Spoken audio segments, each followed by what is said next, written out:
Ladies and gentlemen, welcome to another episode of Full Moon Fridays here on the Outpost Unknown YouTube channel. My name is Matthew. Joining me once again on our never-ending quest to watch everything puppets over there in Sweden is Borp. Hello. It's a pleasure. Let's go with pleasure. It's a pleasure to be here. Okay. Borp, explain to the audience why you're holding your microphone. Well, I was having some audio issues, and I figured last minute, you know what? Let's go ahead. Let's just hold the microphone. We're going to hold the microphone for like an hour. It's going to make me more engaged.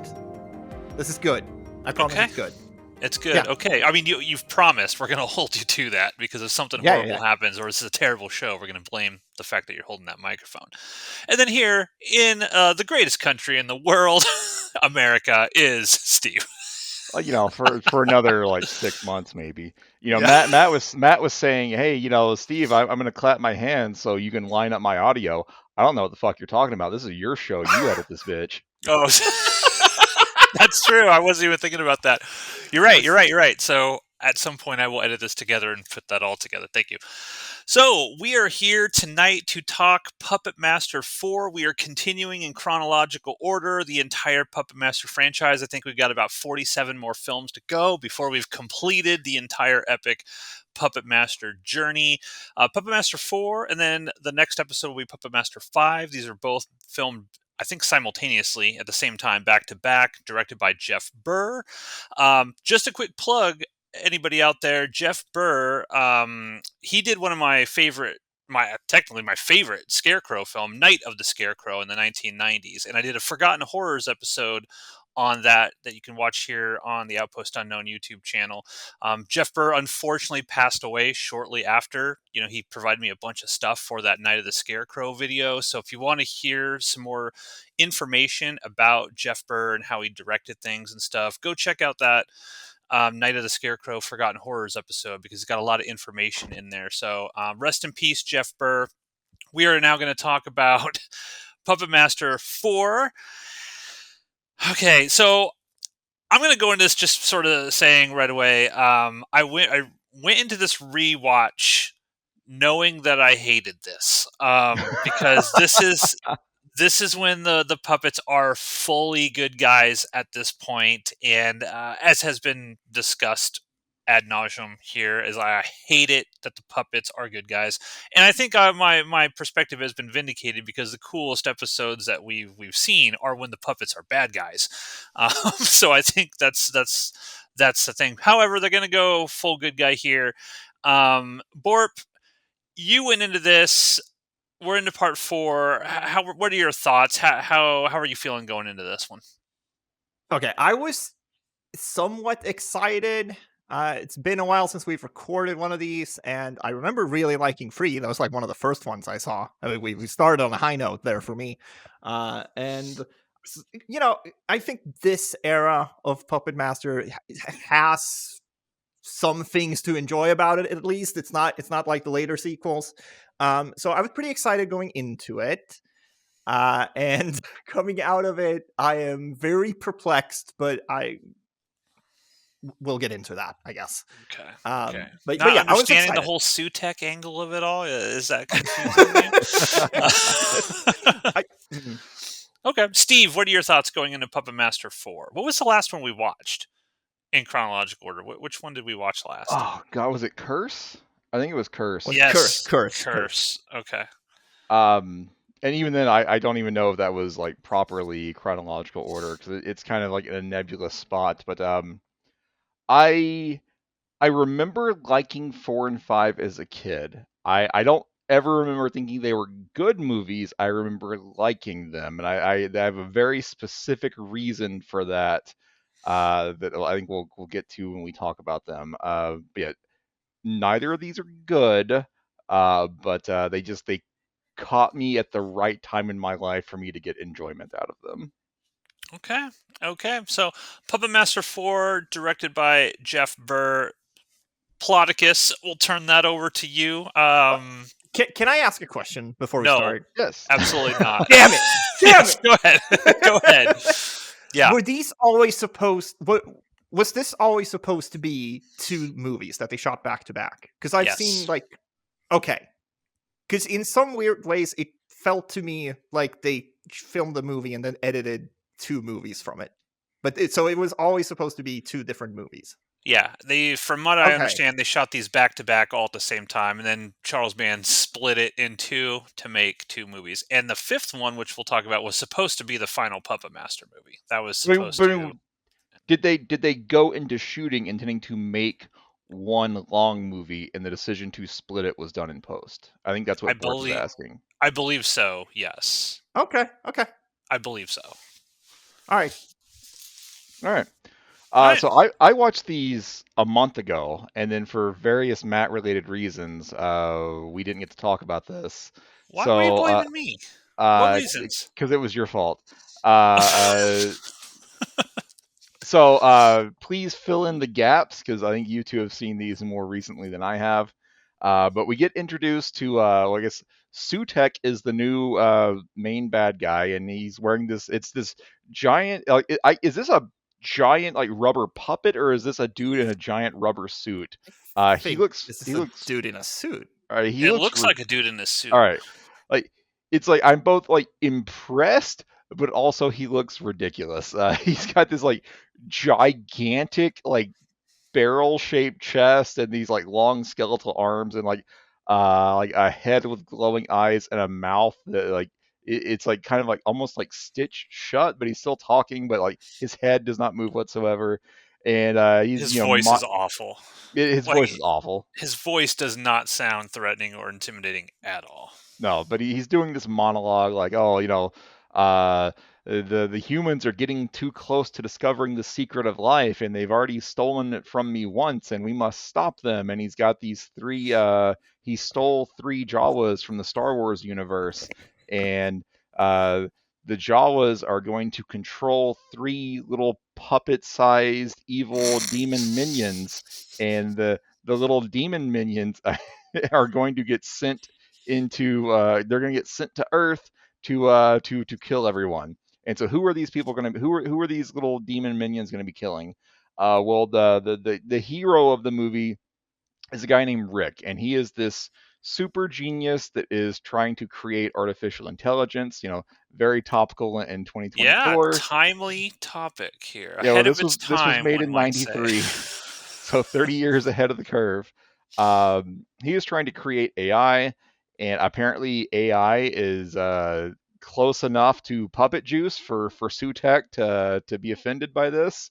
And Rick is doing his research at the Bodega Bay Inn. He is the like part-time caretaker there during its off season, and so he's got little robots, and these robots look so fucking stupid. Like I could go buy one of these robots from Walmart right now for $5, but he's like, go ahead, Matt.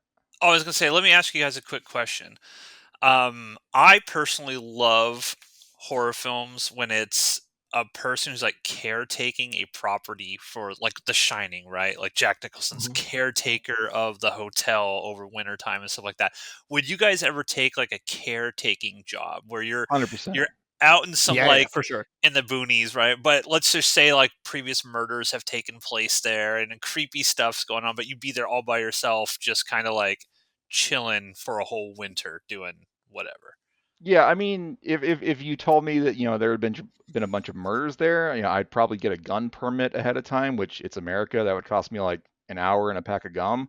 But I would, yeah, 100%. Like you say yes if you're asked to do that. All right. Yeah, I agree. I would. I think that'd be fun. All right, so yeah, I would definitely do this. But what Rick is doing is he's got these like $5 Walmart robots, and he's like uploading some sort of program into them, and he is like playing laser tag with them, and he's trying to like get them to like go against their programming. So like when they just carry out the orders he gives them, he's disappointed. He's like trying to get them to think for themselves, and they're not. So therefore, there's no actual intelligence there. They're just following their programming. How does he do that? Do you remember what Rick does to make them try to test their intelligence? No. I do Are you talking about the laser tag or the stupid fucking laser tag game? It's ridiculous. Well, yeah, okay. Well, Steve mentioned that. Yeah, I mentioned that. I wasn't even Yeah. listening. Yeah. I was like, wait, like, are you asking me like, did he plug a fucking flash drive in them? Like, what are you Yeah. getting at here? I missed hearing that. Sorry. Yes, No, the ADHD laser. is Yes. terrible. Yes. And Well, it's like anyways, the late. There's later parts in the movie where he shoots the laser at things and the laser does nothing. It's like, what is this? Yeah, the laser does not do any damage at all. yeah, It's it's weird. a laser tag Yeah. toy. Yes, Yeah. it's so dumb. But anyways, Rick is part of like a government project to create AI, and he's working with robots at the Bodega Bay Inn. There are people that work at a lab. They're Rick's like lab Omega. partners, but they don't get to. Yeah, is it the Omega Project? Is that what it's called? Because I couldn't remember the name. All Yeah. right. So there's Yeah. other Yep. people at the Omega Project. They are working at the actual, I guess I don't know, the Omega Lab. And they all there's a man and a woman, various doctors, and they're just they're hyping up Rick. Oh, Rick is a prodigy, blah blah blah. They are Sutekh's first victims. They get just like mailed the Sutekh demons, and the Sutekh demons kill them. They play like such a little role in the plot of this movie. So they They're a are bigger plot in the second movie. Yes. So they are killed. So like the Omega people are killed immediately, and then Rick is the last target of Sutekh, and so Rick is going to be mailed one of these Sutekh demons.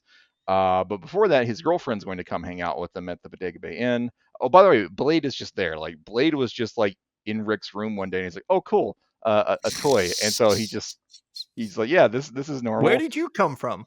Yeah, I like, was he like, he okay, doesn't I have a question it at puppet all. It's now. just this is something that was in the inn, and so it's like, yeah, this is neat. I'm just gonna like let this hang around. Yeah, the Uh, first 30 minutes of this movie has no puppets in it at all, like the Puppet Master puppets, other than like a couple quick reaction shots of Blade, where yeah, Blade will just like turn and look, and then it yeah, cuts to something and there's completely times different. where like Rick will find Blade in a different spot, and he's just like, "How did you get there?" Like never questions it whatsoever. Yeah. You did a fucking ghost do it? Is the puppet alive? He just like Steve, you have a ton of toys. Would you yes, notice if you went downstairs and your toy, like one of your toys, was out, like in a different spot than what you remembered it being? And would you then, like, what would you do if you found a transformer somewhere else that, no one I moved mean, it? I have a girlfriend, so I mean, I could just ask Maddie, like, "Hey, did you move this?" Now, if she said no, that might be a cause for concern. But there is a plausible explanation within my house. There was Okay. no explanation at this inn, and Rick just rolls with it So what would you constantly. do? Well, it's not. Yeah. What would you Well, do? it's also one of those. Well, it's also one of those things of like, if it happens once, you're like, I could have misplaced it, right? But if it Yeah. happens like two Yeah. or three times, Yeah. like Do you get If rid of something's it at wrong. that the, point? the Like, what fourth time it happens? happens, I'm like, "Hey, Dad, like, does dementia run in the family? Do I need to be like concerned about this?" Uh, But anyway, so Rick is like inviting his girlfriend over. I think his girlfriend's name is Susie. I don't remember. It doesn't matter. But Rick is like preparing for some sexy times, and Susie shows up. Is like, "Hey, I invited friends to hang out with us," and Rick is like, "Oh God." And so two people show up with Susie. One is a psychic because, as we've learned, psychics are just like enmeshed in the lore Yeah, of this franchise. Yeah. there And has to be a then psychic in the film. yeah, what's the other guy's name? Like I've forgotten the other guy's name. Uh, He's just Douche Magoosh. yeah, I'm just gonna call him Chad. Cameron. Cameron, Cameron. thank you. Yeah. So it's Cameron, Psychic Girl, and Susie, and so they're gonna stay at the end. And Cameron's just a douchebag, and he's like he knows Rick. That Cameron is haircut, man. oh, That it's slick so back like hair. yeah, the He awful looks '90s hair. punchable. And Cameron's like Cameron knows Rick, and Cameron, I guess, is like offended because like Cameron used to be like the smartest person everywhere he went, and then Rick showed up, and Rick was immediately smarter, and so like the Cameron has been like trying to one up Rick ever since, and so Cameron's like, oh yeah, Rick, I'm working on this super classified project. I can't tell you about it. Oh man, it's so awesome. But let me go ahead and tell you about it. I'm doing all this work for the Omega project. Like there's this genius guy, and I'm checking all of his work, and it's just it's so amazing, man.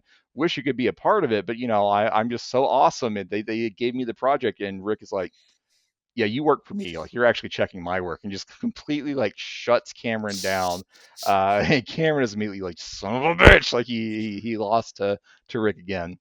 Um, so at this point, Cameron like very obviously wants to try to steal Rick's work, and like doesn't even really try to hide it, but he's unsuccessful. The psychic girl, so Is good. Cameron like dating the psychic I girl? think Yes. so. Yeah. Okay, because it's never super clear, and they don't really. I mean, No. I guess he kisses her at one point, kinda, but it's like they have a really cold relationship. It seemed Yeah. like they were just kind of friends, maybe, but yeah, it was weird. I think that the psychic girl probably thinks they're dating, and Cameron probably thinks they're fucking. That's probably their dynamic here. Okay, that makes sense. Uh, so at this point, Cameron's trying to steal Rick's work, and Rick's not having it. And then the psychic girl starts freaking out. She's like, she notices the blade puppets. Like, where'd you find this? And Rick's like, oh yeah, he was just in the bag over there. And psychic girl's like, no, that's not where he was. And Rick's like, well, there's a storage room if you want to go look for where you think he was. Like, Rick does not really like believe this psychic bullshit at this point. Susie also picks up Blade and says, "Oh, look how cute." And I don't know if that's something I would say about the Blade puppet, but okay, we The can continue. Nazi puppet. Yeah, yeah. Uh, so psychic girl goes off to the storage room to hunt for the chest that the puppets originally came in, and finds it and screams and freaks out and passes out, and everyone runs to her, and psychic girl's immediately like, don't touch that chest, that chest is evil. And Rick and Cameron are like, we're gonna touch the chest. And so they Yeah, eventually open it. they have to like And pour acid on it to get the chest open because yeah, they can't actually get it open. And then he's yeah, like, they're "Here, trying let to me just break the drop some lock. acid on the latch." um they ultimately open the chest. They find the puppets. They find Toulon's journal. They find the puppet juice. They wake the puppets up with the puppet juice. And Rick's like, "Oh shit! Like, the puppet juice like solves all of our problems. Like, the puppet juice is the secret to AI." And so he wakes the puppets up, and he's like, "Hey puppets, let's play laser tag." And so he plays laser tag with the Oh, puppets. it's Pad out the running so time.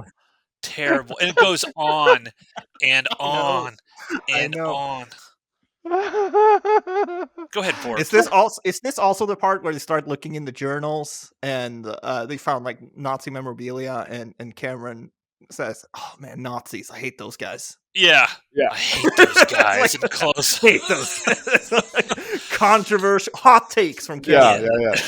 Uh, so the puppets play laser tag. Cameron is like over this shit, so he goes back to his room with Psychic Girl.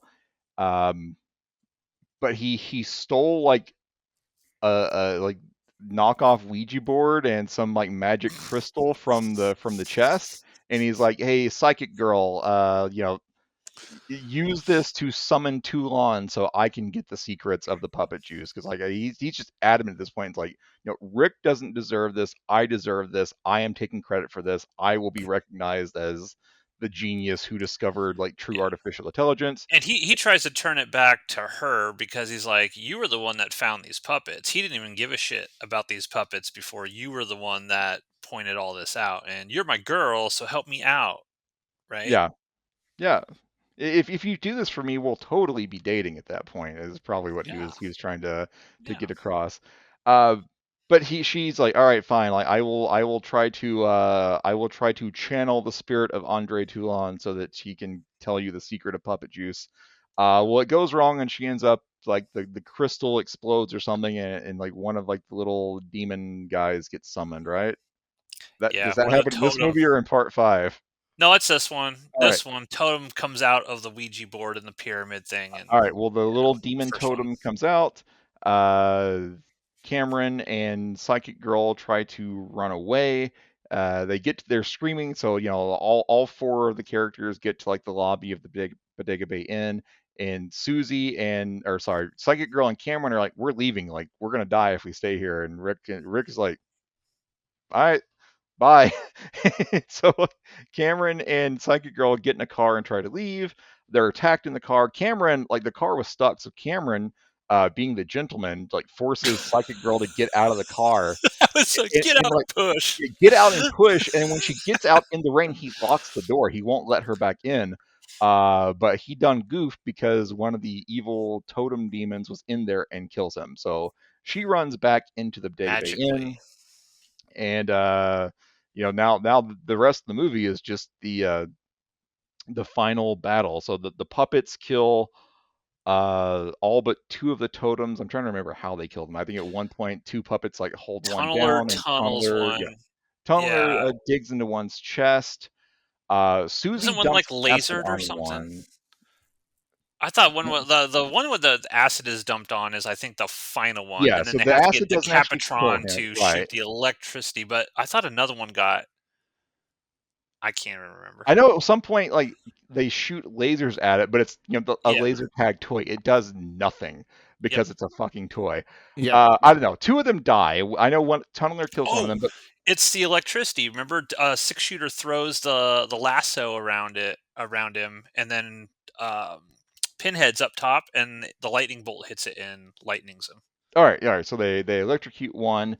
The final one is killed by Decapitron. Decapitron is a Stupid. yeah, stupid. It's the unfinished puppet of Andre Toulon. So every puppet, has to have a soul put into it. And apparently, like I guess Andre Toulon was going to revive himself in puppet form as Decapitron. And so like Toulon is able to speak to Rick through the Decapitron puppet. And he's like, "Oh, Toulon is," and it's Guy Rolfe again. And he's like, "Oh, Rick, you are the new puppet master. You must defend the secret." Blah blah blah. And then Decapitron pulls his head off because that's his name, and puts on a head with a bunch of guns on the side of it, and I think kills the last totem. And then the Takes movie him a just while. the movie just kind of ends. But also when when Toulon speaks to the main character, Toulon's head is just like morphs onto the Capitron Yeah. in a way that's really upsetting. It was deeply upsetting to me. Yeah, And it was like Decapitron one just shot. has. So good. Yeah, no, it was like one shot in particular. It's like a 2-second shot of him standing next to all the other puppets. It's just Toulon's live action head, and it like I had like a physical reaction to it. Like it was bad. Yeah, the default for the Decapitron puppet is just like a black like featureless head, just like like a kind of like a void where the face should be, and then they use top of the line 1993 CGI to like morph that into Guy Rolfe, and it is just not convincing at all. And then for close up shots, like they clearly like actually put Guy Rolfe in like an actual like outfit that matches the Capitron and then film the close up. But they tried. They tried to make a Guy Rolfe puppet, and it did not work whatsoever. But this movie just kind of like ends abruptly, right? Like there's not a finale Yeah. here that I'm Yeah. missing, is there? No. Yeah, so that's Toulon. why. Oh, go ahead, Borb. Sorry. That's why I asked if this was initially supposed to be one big movie, because both of these don't really feel like they have endings, and also like a lot of the puppets don't do a whole lot in this one. Yes. Yeah. Now, this is one of the reasons why I hate this one. So this one has very little puppet stuff. A Jester pops up. He's there. He does nothing. He just shows up randomly, and we'll see in Why part are you 5. surprised that Jester did nothing? Hey, he redeems himself in the next movie. We'll Well, leave that as a tease. However, this movie, I hate Sutekh. Like I have always hated Sutekh. I think it's stupid. I think the set looks, if they would have lit that set properly, it's so brightly lit, but it's got like skulls all over it and stuff. It's like this could look kind of cool. What are they doing here? And then you hear Sutekh's voice, and it's so awful. Like it's laughable. This guy's not a threat at all. And every time one of these totems is killed, it cuts back to Sutekh, and I guess the little Jawa creature like melts, and then Sutekh's like, "Oh, damn it!" It's so stupid. stupid, and you get no puppet action until like the very end, and it's just, and these characters are awful. They're just annoying, obnoxious. They do nothing. It This one feels like sucks. It's it terrible. feels like they meant to do some sort of like fix it in post processing on Sutekh's voice, and they just forgot. Yeah, there's no credit for the voice. No one Ugh. knows who actually did the voice of Sutekh, but Hmm. man, I don't know. Bort, what are your thoughts on this one? How do you feel about Puppet I, Master 4? I hear you. I hear you. I agree with you. I also think this kind of sucks in a way that's charming. I had a lot of fun. It's bad. It's really bad. But it never bored me, and there was always like, I don't know. This hit some sort of sweet spot for me where there was just enough crazy shit always going on to where I was like just kind of laughing along with the movie. Like not really laughing at it, laughing along with it.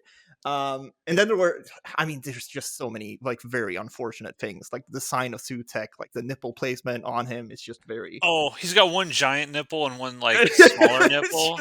it's just very upsetting. I did not notice Um, Sutekh's nipple, so I think you guys okay. are bringing that level of detail to Full Moon I don't know. Friday. I noticed it immediately, and then I couldn't look away. And it's just there's so many things that are like so stupid. Like the opening credits, they run for like 3 minutes, and then there's a monologue by Sutekh, and I'm like, oh, shit, short credit sequence in this one. And then after the monologue, the credits keep on going for like another 7 minutes. I'm like, of course he did this. Of course. And it's an hour and Uh, 20, so both of these movies are fairly short. So to yeah. get to your point of like, Uh, hey, you can watch this and kind of, it's not going to be too heavy of a lift to get through. yeah, and I also think that this one, like, because I was watching them back to back, I was sort of banking on some things paying off for the fifth one, which didn't happen. So with the fifth one, I actually have a lot more negative things to say. But as far as this one goes, like Really, I I have kind of more had fun with it. positive things to say about the Okay, fifth one. okay, Yeah, All right, Borp and I are on the same page. okay, all right. I think I'm done. okay. Steve, your thoughts on Puppet Master 4? This is not a good movie, but like Borp said, I also find it charming. I always liked this movie because it came out when I was 10, and I've always liked toys. Look at all this shit behind me here. And I watched this movie, and I was like, you know what? If I had living puppets and friends as friends, this is what I would be doing with them. Like, I would be playing games with them if I had fucking lasers. Goddamn right, I'd be playing laser tag with these puppets. And so I always liked this movie for that reason. It's like I little 10-year-old Steve saw myself in Rick. Like this, and plus, like Rick is a coward. Rick is very willing to just fucking leave and let the puppets take care of the evil puppets. Like he is not a puppet master at all. He is a puppet follower. And so like he is, I empathize with Rick here. I saw 10-year-old Steve saw himself in Rick. I would be doing what he was doing, and so I always felt this movie was charming. Absolutely, every one of Matt's criticisms is valid. It's not a good movie, but I always have a good time with it. I had a good time again when I watched it this time. Matt is Okay. wrong. Yeah, yeah. Well, you just said all my criticisms are valid, so how can I be wrong? But no, your ultimate take that it's a bad movie is wrong. Well, it is a bad movie. I mean, you can still enjoy a bad movie, But but you didn't enjoy it, and that no, I did therefore not. yeah. So that's wrong. Okay. That's the part of you that is I did wrong. not. I sat through this and I was just like, oh, the laser tag thing put me over the edge. Like it put me over the fucking edge. And see, like 10-year-old Steve was probably fucking hyped for that. Like, yeah, Well, get Yeah, after let's that laser. let's get another laser tag sequence in here. Come on, Yeah. let's go. God. So, yeah, ladies and gentlemen, that's Puppet Master 4. We got some conflicting opinions on the quality overall of it, but yeah, it's on Peacock right now. They took it off Tubi. So, which is weird because you were like, why would Charles Band remove these things from Tubi? But you can find Part 4 and Part 5 and a bunch of the other Puppet Master movies on Peacock. They're right on. Yeah, if you don't have a Peacock subscription, they were both on Freevee at one point. Like the Amazon's like free service. So there are places Charles where you Band don't have must to pay money for them. Charles Band just whores Yeah. them out to Don't every pay place. money for Yeah, these. Yeah, don't pay money. Yeah, don't pay the monies. So that's it, ladies and gentlemen. That is Puppet Master 4. We will be back in a couple weeks, Full Moon Fridays here on Outpost Unknown, with a look at Puppet Master 5, which, spoiler, is the superior one to Part 4, right, fellas? Yeah. Catch you later, everybody.